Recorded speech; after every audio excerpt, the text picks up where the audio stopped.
Last 6 days నుంచి Iran ఇంకా Israel మధ్య భీకర యుద్ధం నడుస్తుంది. అయితే ఇప్పుడు ఈ యుద్ధంలోకి అమెరికా ఎంట్రీ ఇచ్చింది. నిన్నటి వరకు కూడా కేవలం ఇజ్రాయెల్ ఇంకా ఇరాన్ ఈ రెండు దేశాలే యుద్ధం అంటే ఒకరిపైన ఒకరు దాడులకు దిగుతున్నాయనే వార్తలు కూడా మనం విన్నాం. అయితే ఇవాల్టి నుంచి ఇజ్రాయెల్ పేరు కాస్త వెనక్కి వెళ్ళిపోయింది. ఈ సీన్లోకి ఇప్పుడు అమెరికా ఎంట్రీ ఇచ్చింది. అయితే ఇప్పటికే అమెరికా ఇరాన్ను చాలాసార్లు హెచ్చరించింది. ఏకంగా ఇవాళ అమెరికన్ అధ్యక్షుడు డొనాల్డ్ ట్రంప్ కూడా చాలా సీరియస్ వార్నింగ్ ఇచ్చారు. అన్కండిషనల్గా ఇరాన్ సరెండర్ అయిపోవాలంటూ కూడా ఆయన ట్వీట్ చేశారు. అదేవిధంగా ఇరాన్ సుప్రీం లీడర్ ఖొమైనీ ఎక్కడున్నారో మాకు తెలుసు, ఆయన్ని అటాక్ చేయడం మాకు చాలా ఈజీ, కానీ ఆయన్ని మేము ఇప్పుడు చంపము అంటూ కూడా ట్రంప్ ఒక ట్వీట్ కూడా చేశారు. అయితే దీంతో ఇరాన్ భయపడిపోతుందేమో, సరెండర్ అయిపోతుందేమో అని కూడా చాలామంది అనుకున్నారు. బట్ ఇరాన్ కూడా అదే రేంజ్లో ఒక పవర్ఫుల్ ఒక మెసేజ్ని కూడా ఇరాన్ మిలిటరీ కూడా పోస్ట్ చేసింది. అది దేని గురించి అంటే స్క్రీన్ పైన మీకు కనిపిస్తున్న ఫతే ఇరానీ హైపర్సోనిక్ మిసైల్ గురించి కూడా ఇరాన్ పోస్ట్ చేసింది. అయితే ఈ మిసైల్తో మేము భీకరమైన విధ్వంసాన్ని సృష్టిస్తామంటూ కూడా ఇరాన్ హెచ్చరించింది. అంతేకాదు ఒకవేళ ఇజ్రాయెల్కి సపోర్ట్గా ఏ దేశం వచ్చినా కూడా వాటిపైన కూడా మేము ఖచ్చితంగా దాడి చేస్తామంటూ కూడా గతంలో కూడా చెప్పింది. అండ్ ఇప్పుడు కూడా ఇరాన్ ఆ విషయాన్ని కూడా చాలా స్పష్టంగా చెప్పింది. సో దీంతో ఇప్పుడు నిన్నటి వరకు కూడా ఇజ్రాయెల్ ఇంకా ఇరాన్ మధ్య జరుగుతున్న యుద్ధం కాస్త ఇప్పుడు అమెరికా ఎంట్రీ ఇవ్వడంతో ఇది మూడవ ప్రపంచ యుద్ధంగా మారబోతుందా అనే క్వశ్చన్ కూడా రైజ్ అవుతుంది. అయితే ఇక్కడ మిలిటరీ పరంగా చూసుకుంటే ఖచ్చితంగా ఇజ్రాయెల్ చాలా స్ట్రాంగ్ ఇరాన్తో కంపేర్ చేసుకుంటే, అండ్ దట్టు ఇజ్రాయెల్కి అమెరికా సపోర్ట్ ఉంది. సో ఒక్కసారి నిజంగానే ఆ దాడులు అనేవి మరింత తీవ్రతరం అయితే ఖచ్చితంగా ఇరాన్కి చాలా పెద్ద దెబ్బ తగులుతుంది. అండ్ ఇరాన్ మొత్తం కూడా ధ్వంసం అయిపోతుంది, దీంట్లో ఎలాంటి డౌట్ లేదు. కానీ కొన్ని మిసైల్స్, కొన్ని ఏవైతే డిఫెన్స్ ఫోర్స్కి సంబంధించి ఇరాన్ దగ్గర ఉన్న ఏదైతే ఇప్పుడు హైపర్సోనిక్ మిసైల్ కావచ్చు, లేదా ప్రాక్సీ వార్కి సంబంధించి హెజ్బుల్లా కావచ్చు, ఇలాంటివన్నీ కూడా ఇరాన్ దగ్గర చాలా ఉన్నాయి. కాబట్టి కొంతవరకు కూడా ఇజ్రాయెల్ను చాలా పెద్ద మొత్తంలో కూడా ఇరాన్ దెబ్బతీసే ఛాన్స్ కూడా చాలా ఎక్కువ ఉంది. అయితే ఇప్పుడు ఈ యుద్ధం ఈ వార్ అంతా ఎందుకు వచ్చింది, దేనివల్ల వచ్చిందంటే ఏవైతే న్యూక్లియర్ వెపన్స్కి సంబంధించి ఇరాన్ ప్రొడ్యూస్ చేస్తుందో, ఆటమ్ బాంబ్స్కి సంబంధించి ప్రొడ్యూస్ చేస్తుందో దాన్ని వెంటనే ఆపేయాలి అని చెప్పి ఇజ్రాయెల్ కోరింది. కానీ ఇరాన్ వినలేదు. దీంతో వాళ్ళు దాడి చేశారు. ఇప్పుడు ఏకంగా వాటిని ధ్వంసం చేయడానికి మా దగ్గర ఉన్న వెపన్, అమెరికా దగ్గర ఉన్న వెపన్ GBU-57B, దీంతో ఏవైతే బంకర్స్ ఉన్నాయో ఆ బంకర్స్ని కూడా మేము పేల్చేస్తాం అని కూడా అమెరికా హెచ్చరించింది. సో బిగ్ టీవీ స్క్రీన్ పైన కూడా మీరు చూసిన GBU-7 ఏవైతే ఉందో అవి one of the most powerful bunker bombs. అవి అంటే ప్రపంచంలోనే అత్యంత శక్తివంతమైన బంకర్ బాంబులు. ఒక్కసారి ఆ బాంబ్ డ్రాప్ చేస్తే మాత్రం చాలా దారుణమైన విధ్వంసం, ఏకంగా 200 కిలోమీటర్ల లోతు వరకు ఉన్న బంకర్లని కూడా ఈ GBU-57 అనే బంకర్ బాంబులు ధ్వంసం చేయగలవు. అంత శక్తివంతమైన బంకర్ బాంబులు అవి. అయితే ఒకసారి ఏదైతే ఇరాన్ చెప్తున్నా ఇప్పుడు మనం బిగ్ టీవీ స్క్రీన్ పైన విజువల్ చూస్తున్నాము.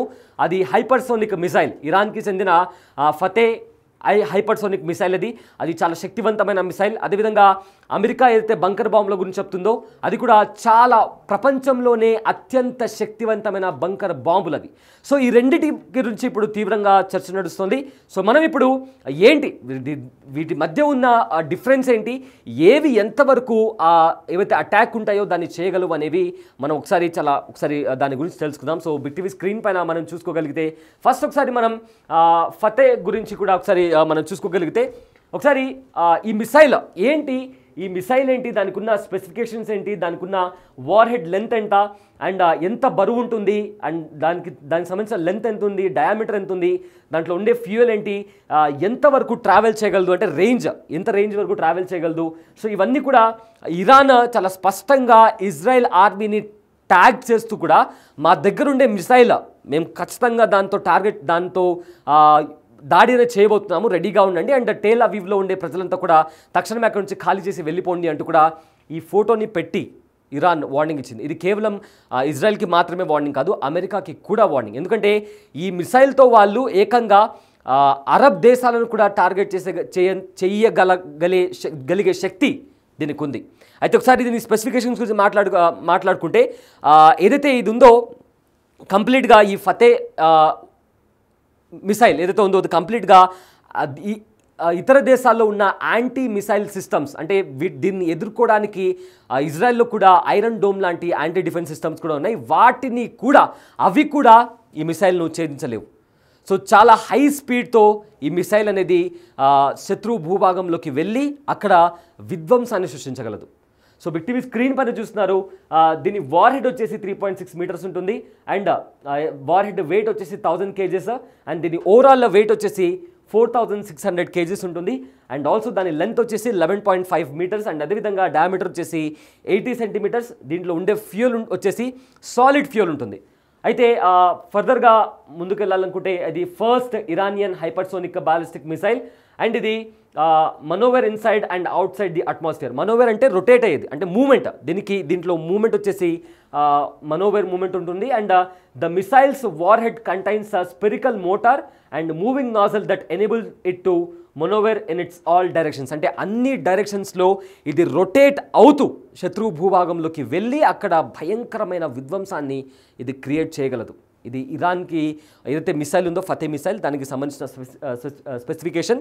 అండ్ మోస్ట్ ఇక్కడ క్రూషల్ పార్ట్ ఏంటంటే దీన్ని లాంచ్ వచ్చేసి సో ఆ లాంచ్కి సంబంధించి కూడా చూపిస్తాను. లాంచ్ విషయానికి వచ్చేసరికి సో ఇక్కడ ఎస్ లాంచ్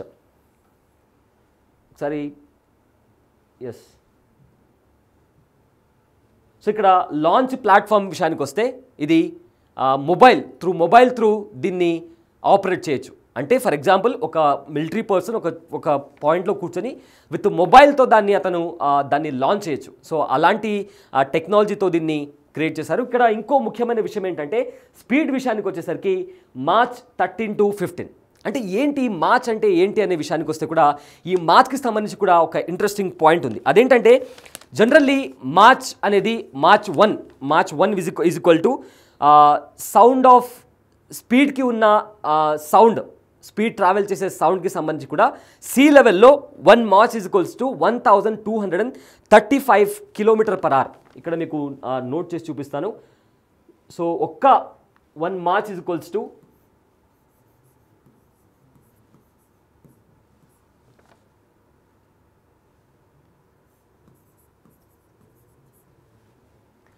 సో ఇక్కడ 1 Mach is equals to 1235 km/h. Just ఒక్క మార్చ్కి ఉండే సౌండ్ అంటే ఇప్పుడు సౌండ్ ట్రావెల్ చేస్తుంది అనుకోండి, స్పీడ్ ట్రావెల్ చేస్తున్నప్పుడు దానికి ఒక సౌండ్ ఉంటుంది. సో ఏరోప్లేన్ వెళ్ళేటప్పుడు కూడా మనకు ఒక సౌండ్ వస్తుంది. సో అలా 1 Mach is equals to 1235 km/h. అలాంటిది 13 times ఎక్కువ, 13 to 15 times ఎక్కువ. అంటే ఆ సౌండ్ మనిషి లోపల ఉన్న బ్రెయిన్ అనేది డెడ్ అయిపోయేంతలా భయంకరమైన అంటే స్కల్ కూడా బ్రేక్ అయ్యేంతలా భయంకరమైన సౌండ్ ఉంటుంది. 13 to 15 అంటే ఒకవేళ మార్చ్ 13 అనుకుందాం. మార్చ్ 13 అంటే 16,055 km/h. అంత సౌండ్, అంత భయంకరమైన సౌండ్ ఈ మిసైల్ ఒకవేళ లాంచ్ చేస్తే వస్తుంది. ఒకవేళ 15 March అనుకుంటే 18,525 km/h.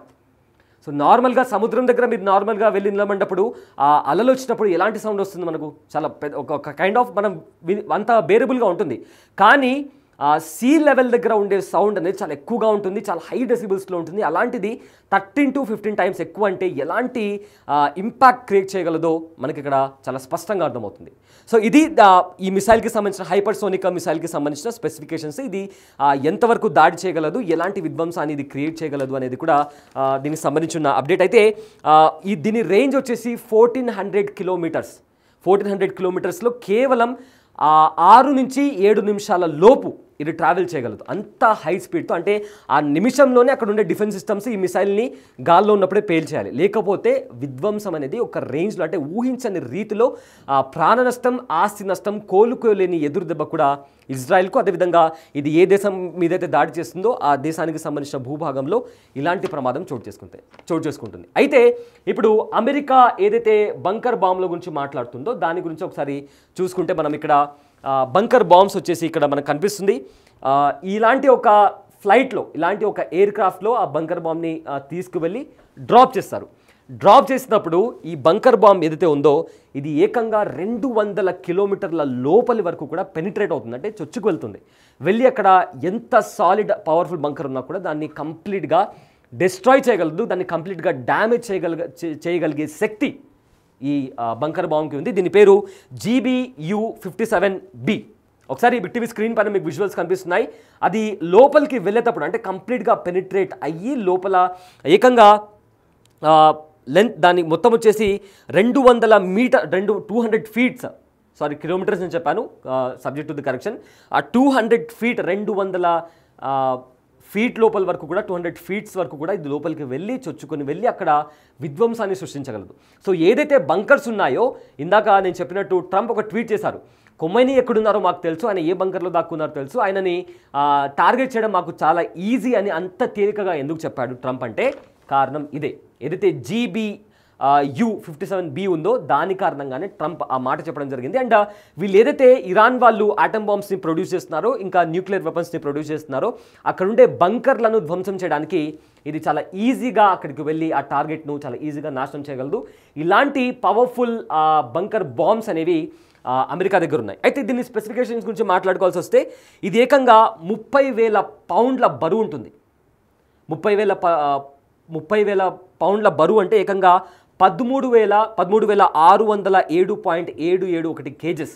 సో 30,000 పౌండ్స్ అంటే ఏకంగా 13,607 కిలోగ్రామ్స్ అంత వెయిట్ ఉంటుంది.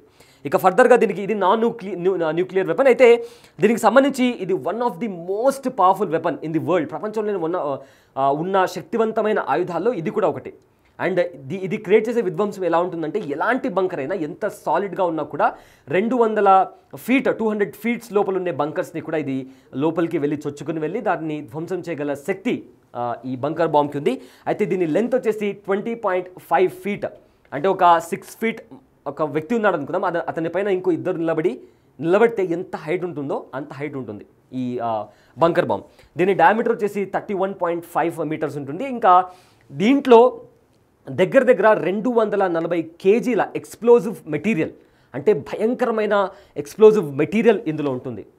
రకరకాల ఎక్స్ప్లోజివ్ మెటీరియల్ అది వచ్చేసి 240 కేజీల ఎక్స్ప్లోజివ్ మెటీరియల్ అంటే ఒక్కసారి అది నార్మల్గా మనం దీపావళి అప్పుడు ఒక చిన్న లక్ష్మీ బాంబ్ కానీ ఆటం బాంబ్ కానీ పేలుస్తే దాని నుంచి వచ్చే పొగ కానీ లేదా ఆ సౌండ్ కానీ ఎంత వినడానికి కాస్త అప్పుడప్పుడు చెవులు కాస్త గుయ్యి అని మనం వినలేం కొంచెం సేపు వరకు. అలాంటిది 240 కేజీల ఎక్స్ప్లోజివ్ అంటే ఆ బంకర్ని ధ్వంసం చేయడం చాలా ఈజీ ఈ బంకర్ బాంబ్స్కి. సో ఫర్దర్గా ఇంకా దీనికి పెనిట్రేషన్ వచ్చేసి ఇందాక నేను చెప్పుకున్నట్టు అంటే చొచ్చుకుపోయే ఎంత లోపల వరకు చొచ్చుకుపోతుంది అంటే 200 ఫీట్ అంటే 200 అడుగుల లోపల వరకు కూడా ఇది పెనిట్రేట్ అయ్యి ఆ బంకర్స్ని ఈజీగా డిస్ట్రాయ్ చేయగలదు. అయితే దీని పర్పస్ ఏంటి, ఎందుకు తయారు చేశారు అంటే బంకర్స్ను ధ్వంసం చేయడం. అదేవిధంగా ఇప్పుడు యుద్ధం జరిగేటప్పుడు కొమైనీ ఇప్పుడు బంకర్లో ఉన్నారనే సమాచారం వస్తుంది. సో ఇతర దేశాల అధ్యక్షులు కావచ్చు, అక్కడ ఉండే కీలక నేతలు ఒకవేళ బంకర్స్లో ఉంటే వాళ్ళను టార్గెట్ చేయడానికి, వాళ్ళను అటాక్ చేయడానికి, అండ్ ఆల్సో అక్కడ ఉండే మిలిటరీకి సంబంధించిన చాలా వెహికల్స్ కావచ్చు, మిసైల్స్ కావచ్చు, ఆటమ్ బాంబ్స్ కావచ్చు, ఇవన్నీ బంకర్స్లో పెడతారు ఎందుకంటే సేఫ్గా ఉండడానికి. సో వాటన్నిటినీ పేల్చేయడానికి ఈ బంకర్స్ బాంబ్ని కూడా వాడతారు. సో 2 దేశాల దగ్గర 2 శక్తివంతమైన ఆయుధాలు ఉన్నాయి. ఒకటి ఫతే మిసైల్ ఇరాన్ దగ్గర ఉంది, మరొకటి ఇక్కడ అయితే బంకర్ బాంబ్ ఉందో అది అమెరికా దగ్గర ఉంది. సో 2 దేశాలు ఇక్కడ అమెరికా పేరు ఇవాళ నుంచి వస్తుంది. అంటే అమెరికా శాంతి మార్గం కోసం అని ట్రై చేసింది, కానీ నిన్న G7 సమిట్ నుంచి ట్రంప్ వచ్చిన తర్వాత ఆయన ఒక స్టేట్మెంట్ పాస్ చేశారు. శాంతి చర్చలు కాదు అంతకు మించి అని కూడా ఆయన స్టేట్మెంట్ పాస్ చేసిన తర్వాత అన్కండిషనల్ సరెండర్ అంటూ కూడా ఆయన ట్వీట్ చేయడం, దాని తర్వాత ఇరాన్ ఏదైతే ఉందో ఈ ఫతే మిసైల్ను ప్రవేశపెట్టడం, దాని తర్వాత ఇజ్రాయెల్తో పాటు ఎవరైతే ఇజ్రాయెల్కి సపోర్ట్ చేస్తున్నారో వాళ్ళ మీద కూడా ఈ ఫతే మిసైల్ అనేది విరుచుకుపడుతుంది అని కూడా ఇరాన్ వార్నింగ్ ఇవ్వడం. ఆ తర్వాత బంకర్ బాంబ్స్ దాని గురించి కూడా మనం లాస్ట్ 2-3 డేస్ నుంచి వింటున్నాం. అయితే ఇది one of the most powerful weapons in the world. So ఈ 2 దేశాలు ఇప్పుడు ప్రజెంట్ ఈ 2 దేశాల గురించి ఇప్పుడు ప్రజెంట్ 2 దేశాలకు సంబంధించి ఉన్న వెపన్స్ గురించి కూడా ఇప్పుడు తీవ్ర చర్చ నడుస్తుంది. సో ఇవి రెండింటి మధ్య ఉన్న డిఫరెన్స్. సో ఫర్దర్గా ఇప్పుడు ఒకవేళ 2 దేశాలు ఒకవేళ అమెరికా పైన పొరపాటున కూడా ఇరాన్ దాడి చేస్తే అమెరికా ఎలాంటి దాడి చేస్తుంది అనేది ఒక పెద్ద క్వశ్చన్ మార్క్. అండ్ దాంతోపాటు ఈ యుద్ధంలోకి ఇప్పటికే ఇజ్రాయెల్ ఇంకా ఇరాన్ మధ్య ఉన్న యుద్ధం కాస్త ఇప్పుడు అమెరికా ఎంట్రీ ఇచ్చింది.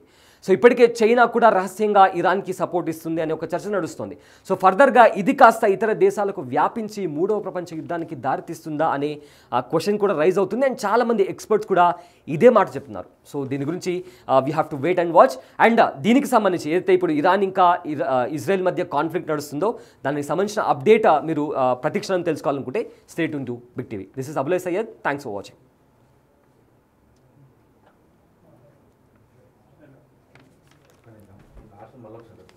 ఏది బిగ్ టీవీయా?